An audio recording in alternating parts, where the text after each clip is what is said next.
Assalamualaikum warahmatullahi wabarakatuh. Perkenalkan, nama saya Vectra Viola Balkis, NIM 20214337771 dari kelas 1J, mata kuliah pengantar pendidikan, dosen pengampu Dr. Haji Hendra Wijaya SAG MPDI, tahun ajaran 2021-01.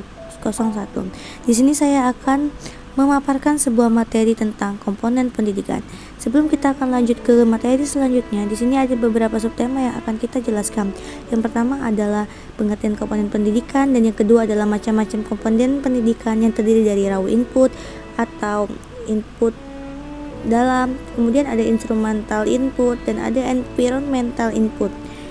Dan yang terakhir adalah hubungan timbal balik antara komponen pendidikan. Mari kita lanjut ke slide kedua, yang dimana kita akan masuk ke dalam pengertian komponen pendidikan.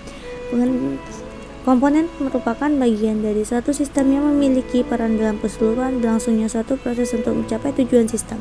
Komponen pendidikan berarti bagian-bagian dari sistem proses pendidikan yang menentukan berhasil dan tidaknya atau ada dan tiadanya proses pendidikan.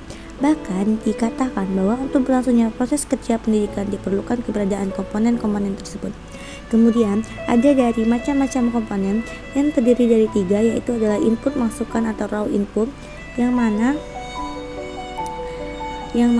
komponen masukan atau raw input itu merupakan kualitas siswa yang akan mengikuti proses pendidikan. Kualitas tersebut dapat berupa prestasi kecerdasan, bakat, minat belajar, kepribadian siswa, dan sebagainya.